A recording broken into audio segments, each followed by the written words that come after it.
This is Euronews Tonight. Here are your top stories. Kyiv is hit by Russian airstrikes. At least 2 people killed in a residential building as fighting builds around the capital. The latest round of peace talks wrap up without a breakthrough, but a vow to continue as President Zelensky sends a message calling for security guarantees. That's why we need to stand strong and fight in order to win and reach the peace that Ukrainians deserve. An honest peace with security guarantees for our state and our people that will be put on paper. As the war forces 2.8 million Ukrainians to leave their homes, neighbouring Poland says it will need help to look after the refugees. And here in the Cube, we have the latest in the online war of propaganda as Russia's ban on Instagram comes into effect. I'm Helena Humphrey. Good to have you with us.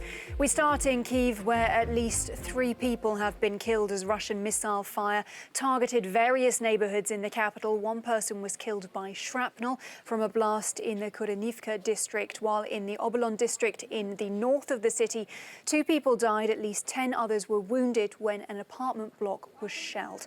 Well, from Kyiv, our international correspondent Annalise Borges witnessed the aftermath of that attack and a warning that report contains some distressing images. It took emergency responders several hours to put out the fire in this residential building hit by a rocket in the northern part of the Ukrainian capital on Monday. Still in shock, residents described the terror that struck right before sunrise. I was sleeping. It was 5 o'clock in the morning. I woke up because of all this stuff fell on me because of the explosion. My wardrobe, books, computer, and all the rest.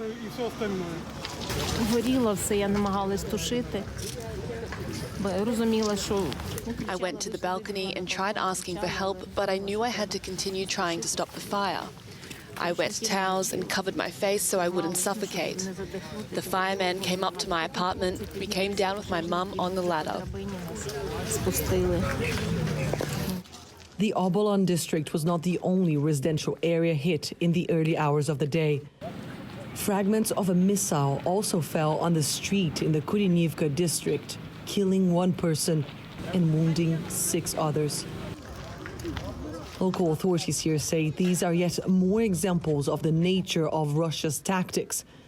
Indiscriminate, ruthless shelling.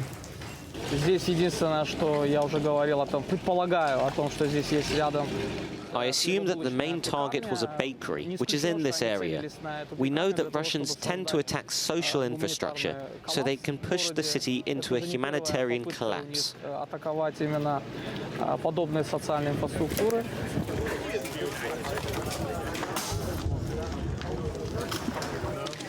Targeting civilian infrastructure amounts to war crimes, but the residents here of this building say they're not interested in whether or not somebody is going to be found guilty.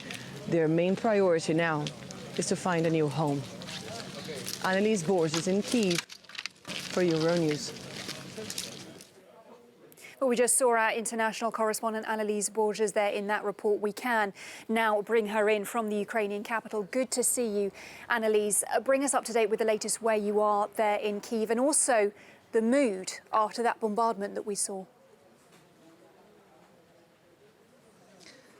Hi there. Well, on day 19 of Russia's offensive in Ukraine, and residents of the capital, Kyiv, woke up to the sound of those air raid alarms once again, a sound that they say they are growing increasingly used to. But those sounds today, those alerts today did translate into multiple attacks across the Ukrainian capital and resulted in at least 2 deaths. As you mentioned, there at least 1 person dead in that apartment building and another person dead by shrapnel in the streets, showing that even when the defense systems here in the Ukrainian capital do work, those attacks can still kill.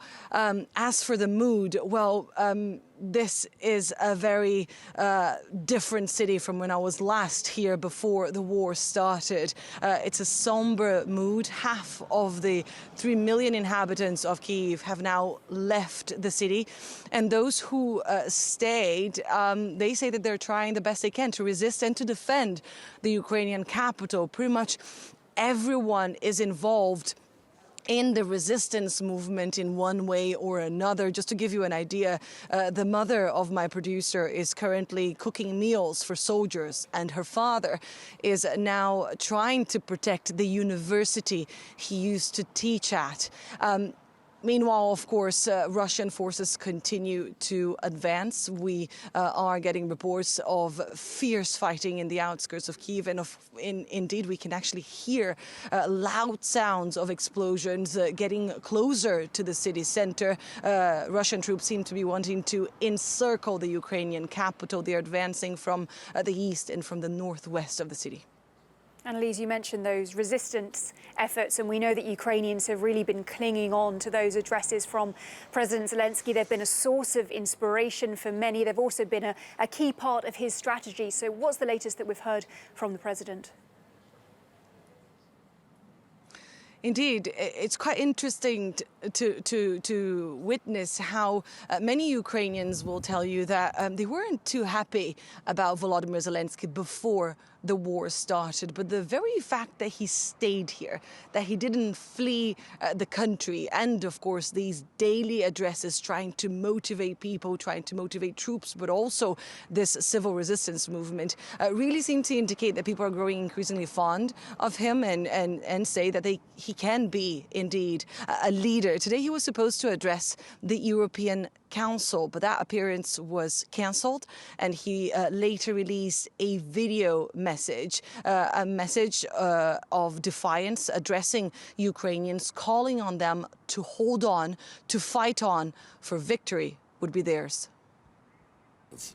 Ukrainian men and women, the Russian troops continue to destroy our infrastructure.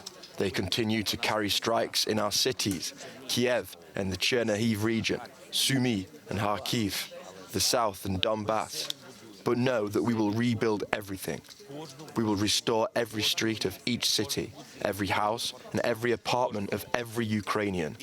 After the war, I'm sure we'll do it quickly. We'll devote all our strength and all the help of the world to this. Volodymyr Zelensky also said that those negotiations, those difficult talks to try and bring this war to a halt, continued this Monday, while the Ukrainian Foreign Affairs Minister, Dmytro Kuleba, has called on the West to apply even more sanctions on Russia. The Foreign Affairs Minister also said that for those in the West and in other parts of the world who are talking about their fears of World War III, well, Ukraine is currently fighting that war on their behalf. And as long as this country has the right help, the necessary military equipment, it can win and it can avert a wider conflict. Helena? All right, our international correspondent Annelise Borges there reporting from Kiev. Annelise, good to talk to you, and do take care. Thank you.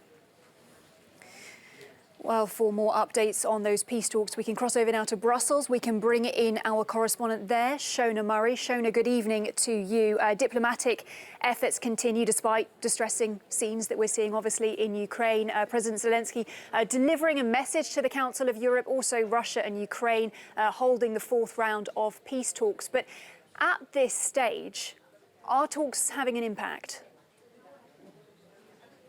Well, that's right, Ellen. Obviously, we know that those talks went on today, no breakthrough, and I suppose there's a question over whether a breakthrough can emerge. But I'm joined now by the former Russian Foreign Affairs Minister under Boris Yeltsin, and Andrei Kozyrov.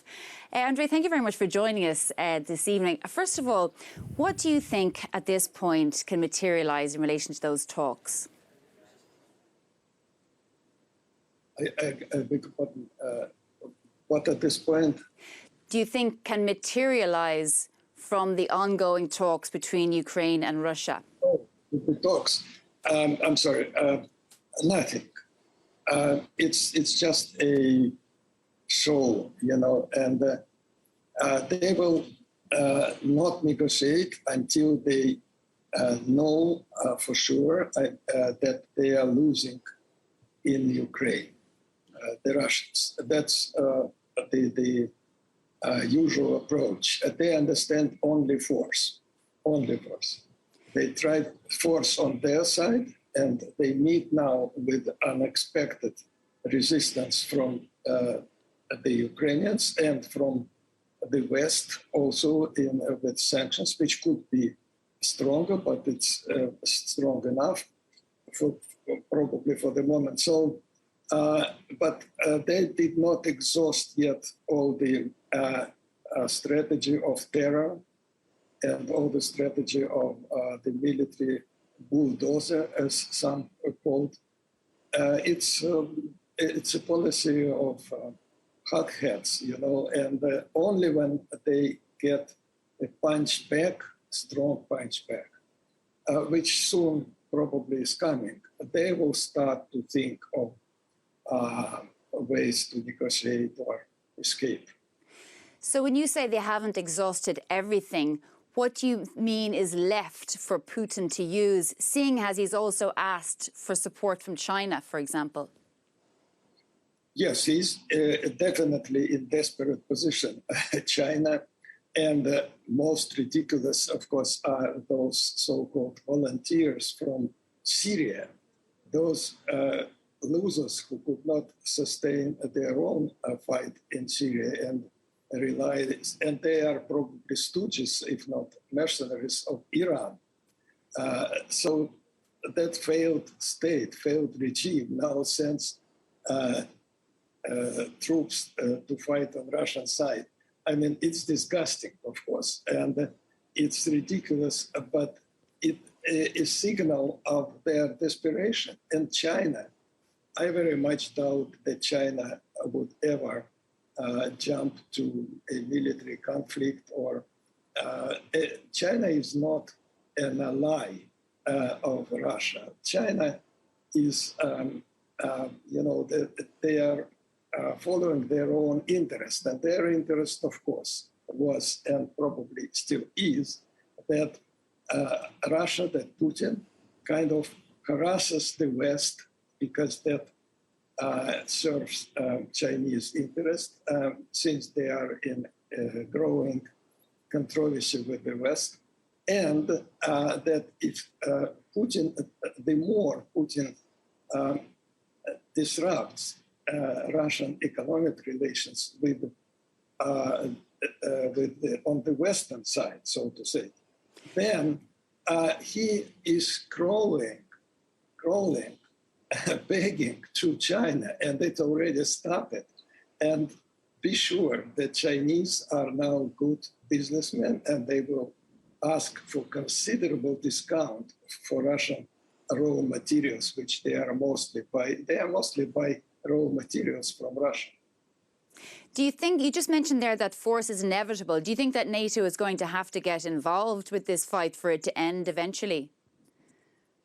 Well, I think NATO could and should be much more active and much more, bold, if you want, because Putin is bold enough to say that the supply routes, which are used by the NATO countries and by America, are legitimate targets. To that, if I were head of NATO or American Pentagon, I would say, okay, but we'll put their Patriots near Polish-Ukrainian border, those anti-aircraft systems, and we will shoot anyone who will hit our routes, because our routes are legitimate.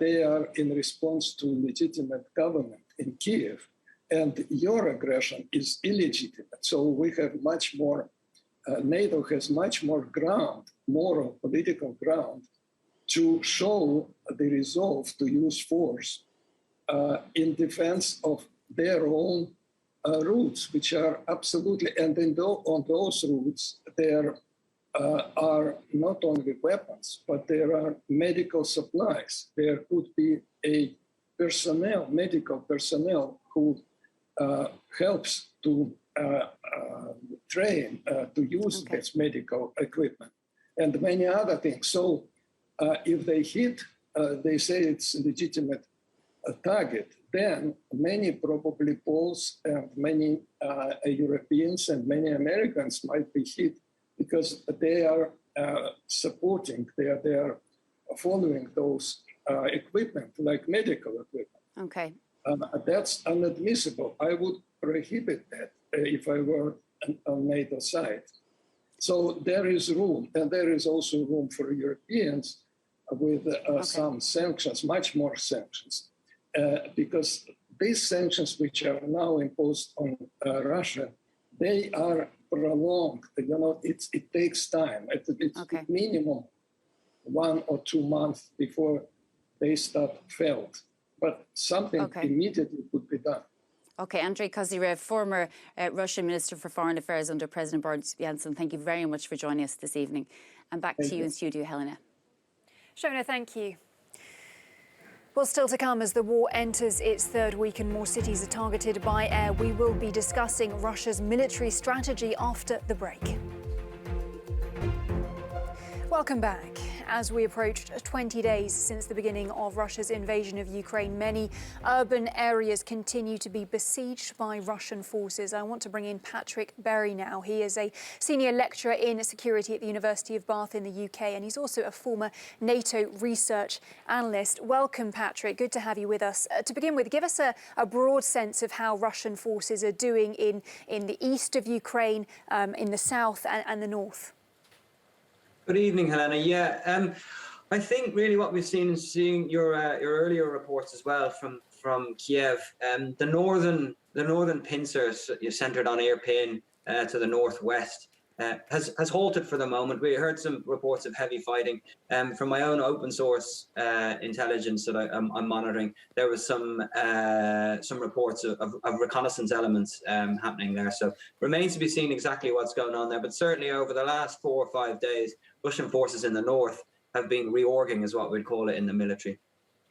Over to the east, what's really interesting is in the cities of Sumy, Kharkiv, the effort there, what the Russians are trying to do is reduce the cities and make the area and their long logistic tail, which runs all the way from the east across towards Kiev, try to shorten that and secure it more importantly if they can.